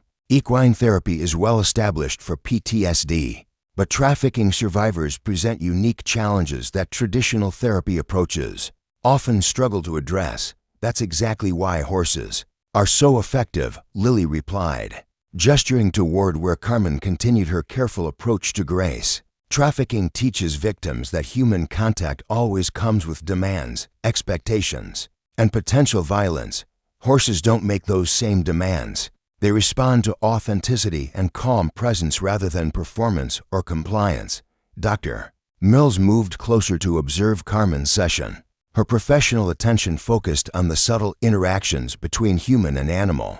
Carmen had finally reached out to touch Grace's neck, and the mare stood perfectly still, offering comfort without asking for anything in return. "How long has this participant been in the program?" Dr. Mills asked. 3 weeks, Dr. Blackhorse replied, consulting her notes. "Carmen was nonverbal when she arrived, suffered severe dissociation episodes, and showed classic signs of complex PTSD.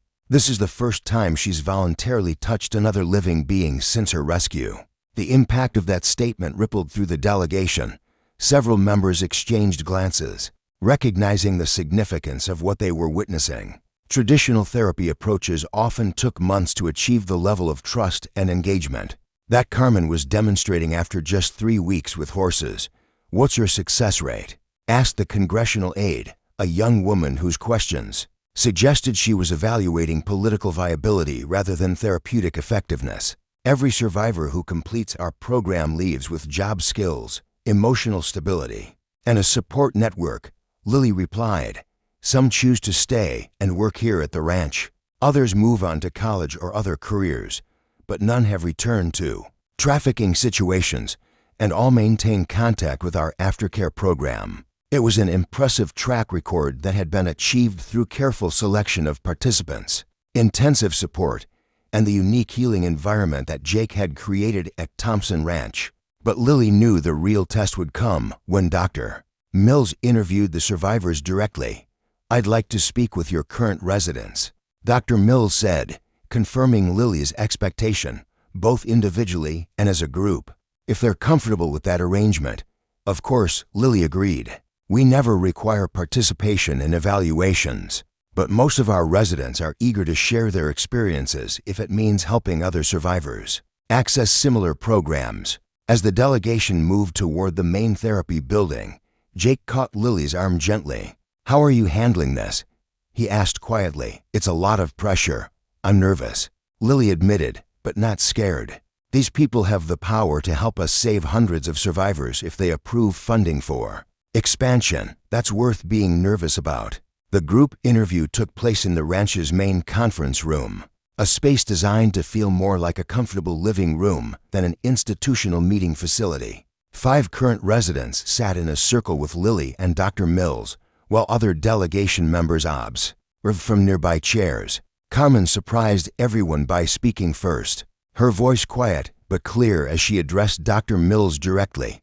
"Before I came here, I thought I was broken forever. The horses taught me that being careful isn't the same as being broken, and that trust can grow back when you find the right people to trust."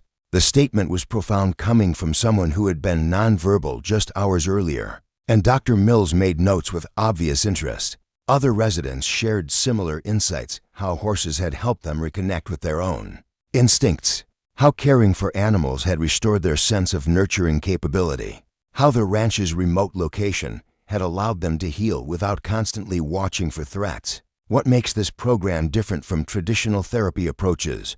Dr. Mills asked the group. Maria Santos, a 22-year-old survivor who had been at the ranch for months, answered thoughtfully, "Traditional therapy wants you to talk about what happened, to process it and move past it. The horses don't care what happened to you, they care about who you are right now, in this moment. That teaches you to focus on the present instead of being trapped in the past." It was exactly the kind of insight that convinced skeptics, and Jake could see Dr. Mills's expression shifting from professional evaluation to genuine interest. The horses weren't just therapeutic tools, they were teachers who helped survivors rediscover parts of themselves that trauma had buried. The delegation spent the rest of the day touring facilities, observing therapy sessions, and reviewing the comprehensive data that Dr. Blackhorse had compiled over months of documenting every aspect of the program. By evening, when they gathered for dinner in the ranch house's dining room, the mood had shifted from evaluation to celebration. "I'll be recommending full funding for Phase 1 expansion," Dr. Mills announced as Rosa served her famous beef stew to the gathered group. 3 additional sites in Texas, California, and Florida, each modeled on the Thompson Ranch approach, but adapted for different regional needs. The room erupted in applause, but Lily felt a complex mix of emotions. Success meant validation for everything they had built, but it also meant increased responsibility and the challenge of maintaining quality while expanding rapidly. "There's one condition," Dr. Mills continued, raising her hand for quiet. "I want Lily to oversee the expansion personally. Her combination of lived experience and natural leadership makes her uniquely qualified to ensure that new sites maintain the therapeutic integrity that makes this program so effective." Jake looked at Lily, recognizing the weight of what was being offered.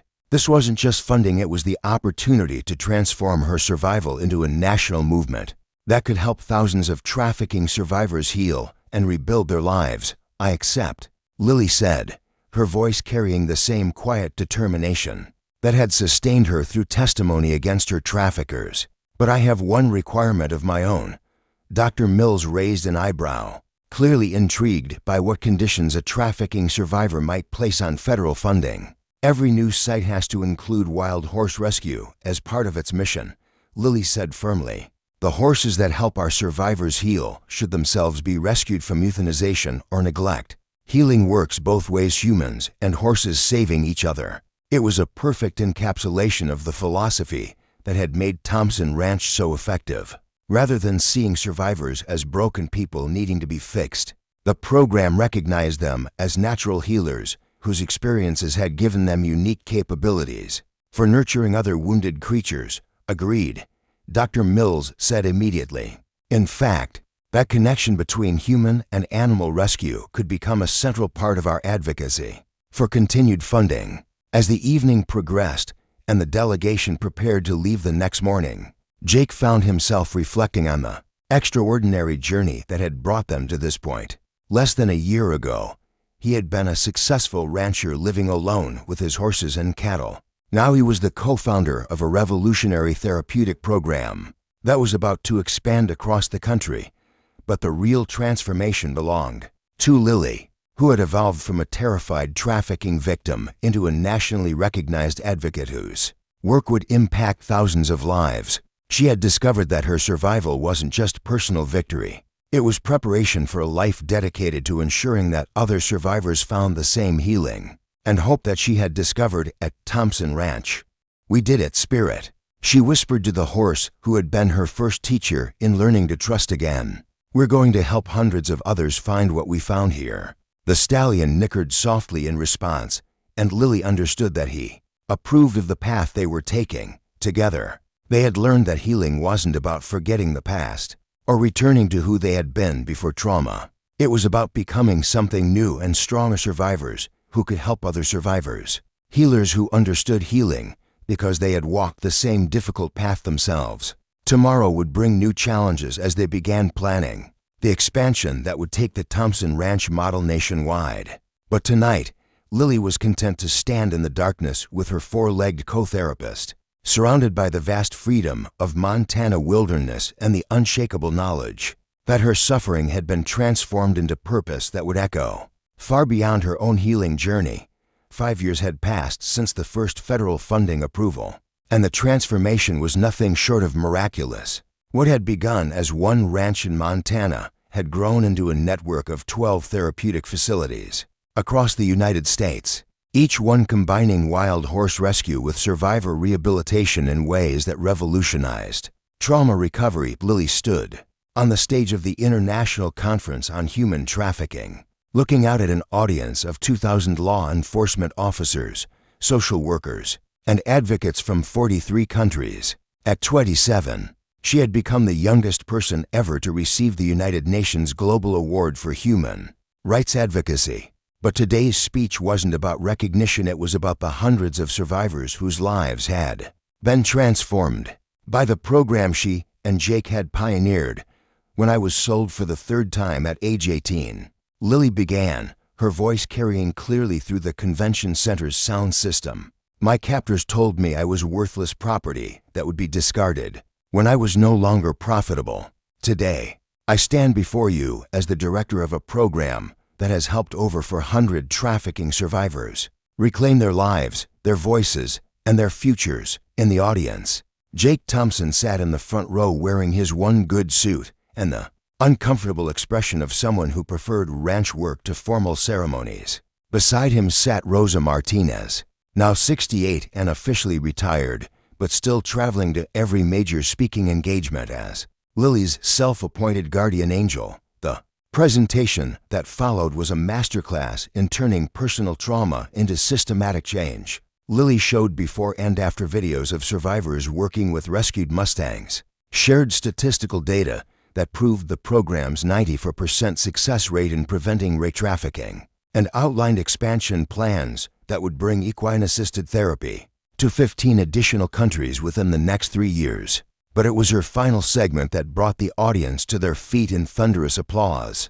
I want you to meet someone who represents everything this program stands for, Lily said as the lights dimmed and a video began playing on the massive screen behind her. This is Maria Elena Vasquez, who was trafficked from Honduras at age 15 and spent 3 years in forced labor before escaping to our facility in Texas. The video showed Maria Elena working with a wild Mustang named Phoenix, a stallion who had been scheduled for euthanization before finding sanctuary at the Texas facility. Over the course of 18 months, the footage captured both human and horse learning to trust again, healing together in ways that traditional therapy could never achieve.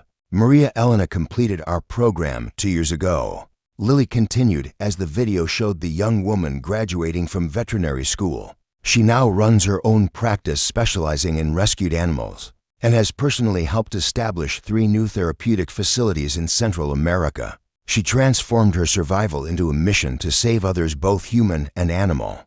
The applause was deafening, but Lily waited for quiet before delivering her closing message. Every trafficking survivor possesses this same potential for transformation.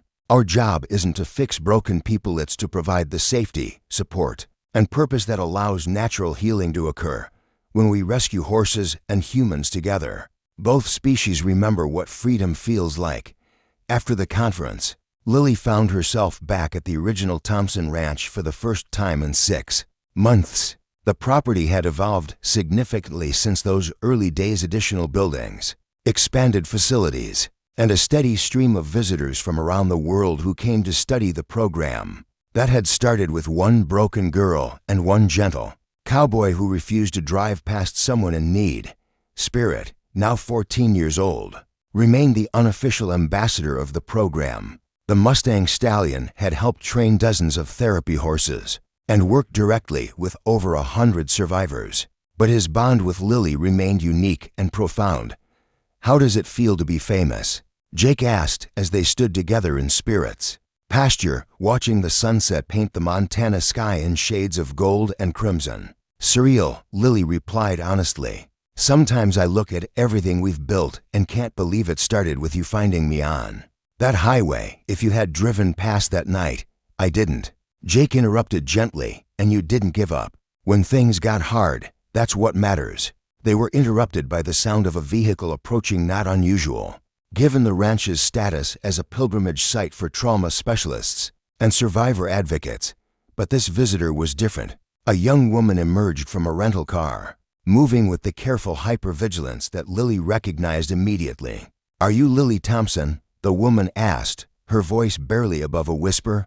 "I am," Lily replied, instinctively adopting the gentle tone she used with all new rivals. "What's your name?" "Sarah." "Sarah Mitchell. I saw your speech online.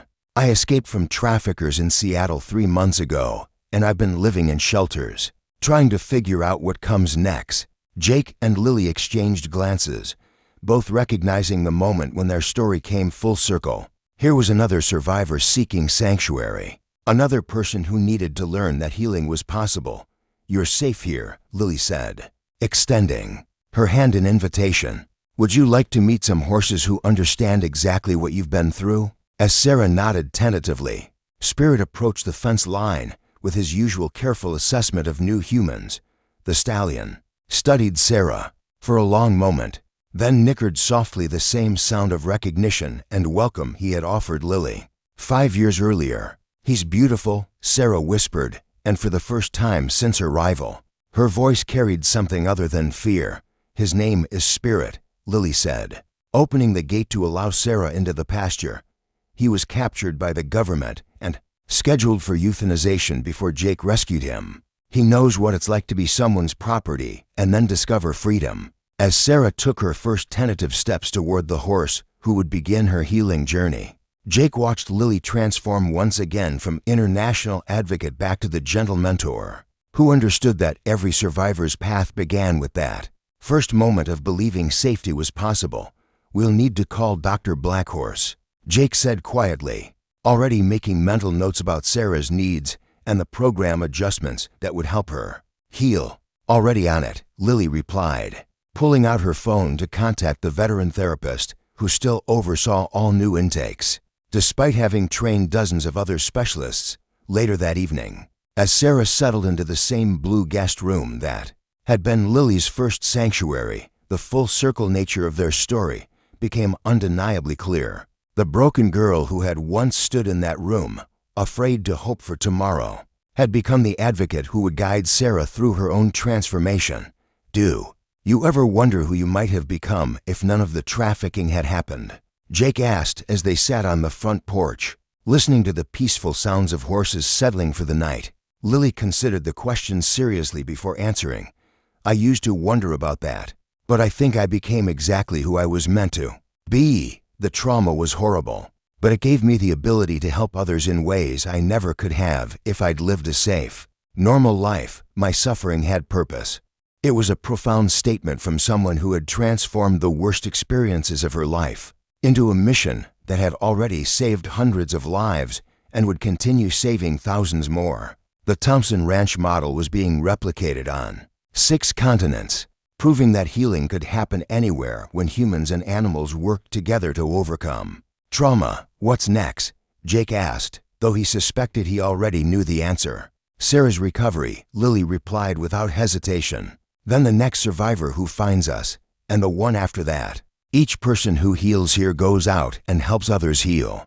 It's an endless chain of recovery that started with your decision to stop for a stranger on a dark highway, as if summoned by their conversation. Spirit appeared at the pasture fence, his dark eyes reflecting the starlight as he looked toward the house, where another survivor was beginning her journey toward freedom. The stallion understood, as horses often do, that tomorrow would bring new opportunities to help broken creatures remember what healing felt like. Inside the house, Sarah lay in the same bed where Lily had once planned her escape routes and wondered if safety was real. But unlike Lily's first nights at the ranch, Sarah had arrived knowing that recovery was possible, that other survivors had walked this path successfully, and that she was not alone in believing that freedom was worth fighting. For the circle was complete, but never-ending broken people and broken horses saving each other, one gentle day at a time, guided by the unshakable belief that no creature was too damaged to heal when they found the right combination of safety, purpose, and unconditional love. 5 years later, the girl who had been sold 3 times before, a gentle millionaire cowboy, changed her fate forever, had become the woman who changed the fate of countless others, proving that survival was just the beginning of a story that could transform the world. Up next, you've got 2 more standout stories right on your screen. If this one hit the mark, you won't want to pass these up. Just click and check them out. And don't forget to like, subscribe, and turn on the notification bell so you don't miss any upload from us.